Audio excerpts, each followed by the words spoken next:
Venture capital, part two. So, we're on the second stage of our journey. We've learned about angel investing. We learned about how to present. We learned about how to network.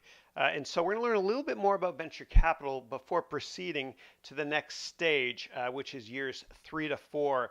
And so, we're going to learn a little bit more about venture capital this class, and we're going to talk about the history of venture capital, which is fascinating, and we'll give you a really good understanding as to why Silicon Valley has been incredibly innovative for many, many years.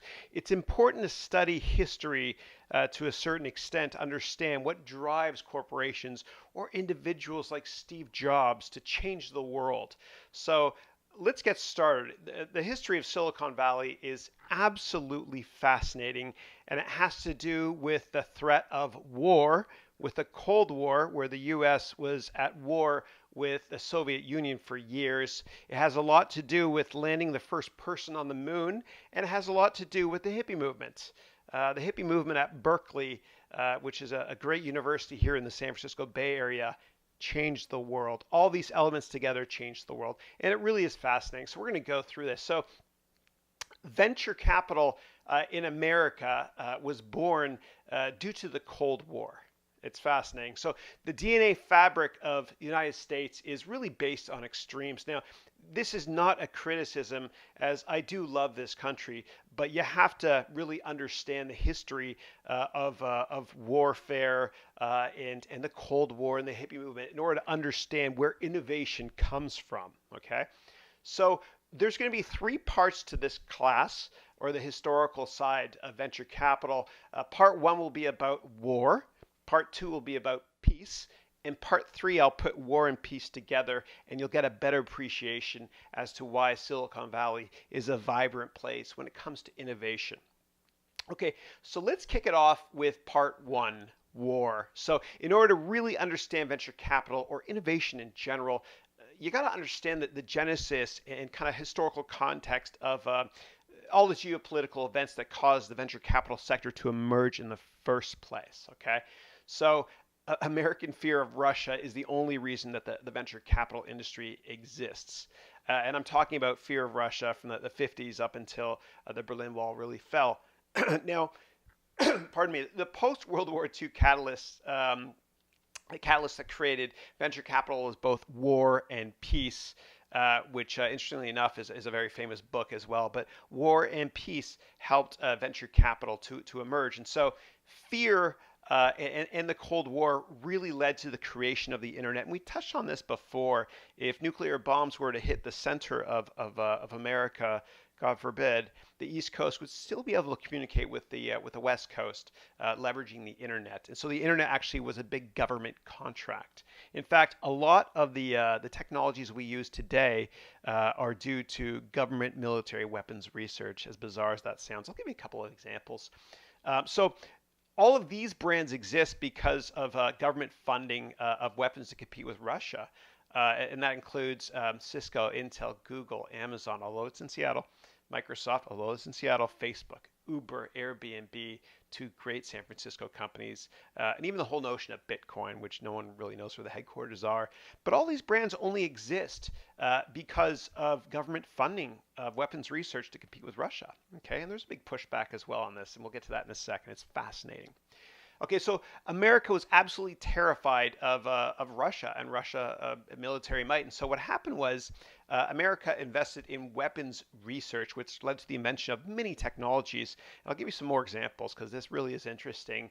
GPS, which we all use in our cell phones for when we use map navigation, was created from guided missile research.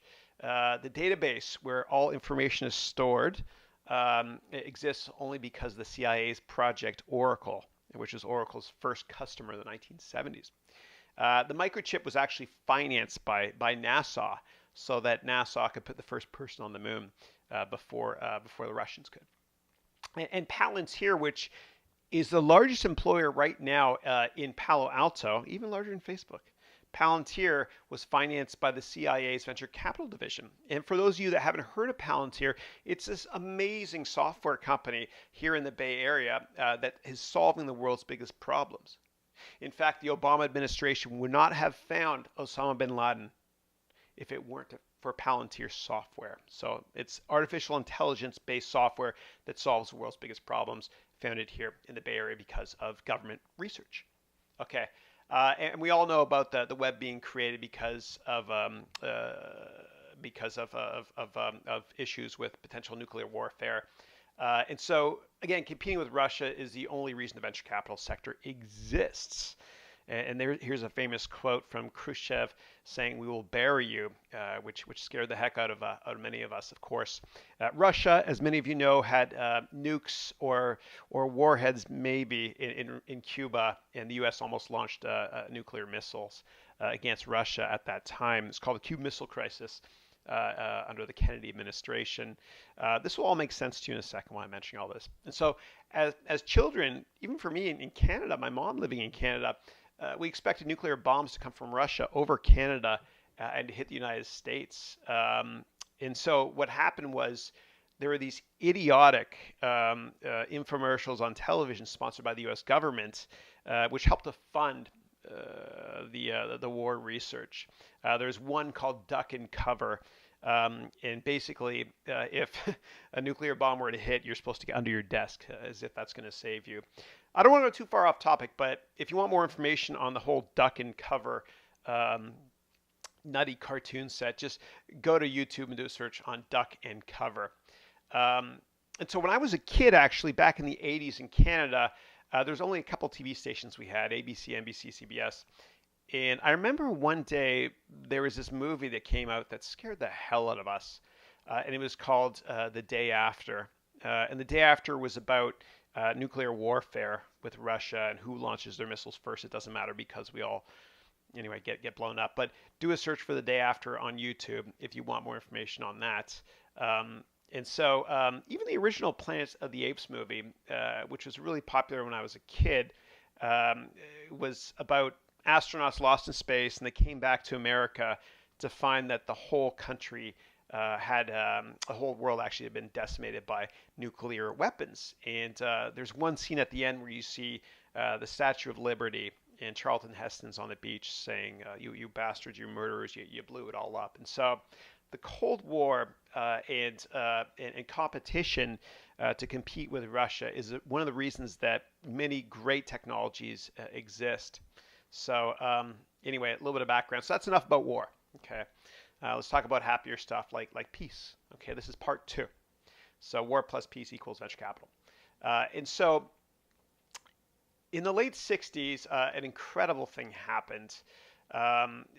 Youth in San Francisco rebelled. And if you want, you can watch the movie Forrest Gump for kind of a history on this. It's fascinating. So youth in San Francisco rebelled, and they chanted, "Make love, not war," in places like Haight-Ashbury, which is a street corner in San Francisco. And so that the peace movement was created to counter the war movement in the United States. And so these kids, or 20-somethings that were in university in Berkeley and other great schools across the country in the late 60s, all they had known in their life was war. Their parents had fought in World War II, their grandparents in World War I. Their brothers were getting killed in this stupid war in Vietnam, all about the Cold War. And so the peace movement kicked off in the Bay Area, which led to innovation. Bear with me, please. Okay, so they marched at Berkeley, they marched at Stanford, they held incredible peace events at Telegraph Tower, which is downtown San Francisco. These people shared everything. Shareable open source software was born at that time, which is the notion of kind of sharing information and not trying to only make money off it, but giving information away for free. So Stanford even got rid of all of its government weapons research on campus. So in the 1950s, 50% of Stanford's R&D budget was highly classified military weapons research. Terrible. And so what happened was the students at Berkeley found out about this. And in the late 60s, the Berkeley students got together with the Stanford students. And the Stanford students actually took over the university, took over Stanford. And the reason they did it was because, again, half of their R&D at the university was government military weapons research. And so the administration of Stanford, which is a great school, said, "We're sorry. and they pushed all that research stuff off-site, SRI, Stanford Research Institute. And then what happened was an open source movement created, whereby teachers and students started creating business models and sharing ideas. And you don't find this anywhere else in the world, right? And I'm not throwing the rest of the world under the bus, but because of the conflicts between war and peace here in the Bay Area, this open source or this sharing of everything movement was created. And so it created a very vibrant economic environment here, or like a fertile Tigris and Euphrates, to the extent that there's a fertile Tigris and Euphrates technology crescent, and people started sharing ideas here. It was kind of a new movement, and so Stanford let students and teachers create their own business models and profit from them. And then Sandhill, which is a street right beside Stanford University in Palo Alto, became relevant, and that's where all the big venture capital firms are. It's kind of like Wall Street, which is in New York, but Sandhill is, of course, here in San Francisco Bay Area, and it's only for startups. And so the counterculture movement was born. People experimenting with drugs. Experimenting with drugs actually led to the invention of the personal computer. That generation didn't trust anybody over 30. They really despised the war-focused movement of the day, and good for them. They're my heroes. And so what happened was they were very inspired by music, right? And so you could see that with Steve Jobs, with his Think Different commercials with Bob Dylan and John Lennon. And so music inspired entrepreneurs, like Steve Jobs and like Paul Allen, who was the co-founder of Microsoft. So music actually had a big part to do with a lot of success. Fascinating, isn't it? And so these entrepreneurs were former hippies, and they really thought differently from their parents. And they embraced change, thank goodness. My mom and dad, they were dating in the 60s, and somebody saw my dad walking with my mom on Yonge Street in Toronto and said to my mom, "You should be ashamed of yourself." And so interracial marriage, as messed up as this is, it was actually illegal in 13 states in the 1960s. And so there was this one seminal moment, which was awesome, which was Captain Kirk had the first interracial kiss on television in the late 60s. So the 60s was a time of cultural breakthrough, a forward-thinking people to kind of rebel against their parents. And these heroes were ready to change ideas and change the world. And so on the left coast here, they thought, hey man, it's cool to fail. Just kind of keep trying. Just think different, as all ideas and all people are really accepted here. And again, a fertile Tigris and Euphrates technology crescent was born here out of evolution and revolution. And these events haven't really occurred anywhere else in the world yet. And I think it's because America is a country of extremes. And I'm not saying that Americans are better innovators, because they're certainly not, but people that come here tend to be very successful innovating, and more than 50 or 60% of all the best entrepreneurs here in Silicon Valley were born overseas. And so I hope you understand and kind of appreciate the eclectic mix or conflict between war and peace that led to the birth of Silicon Valley.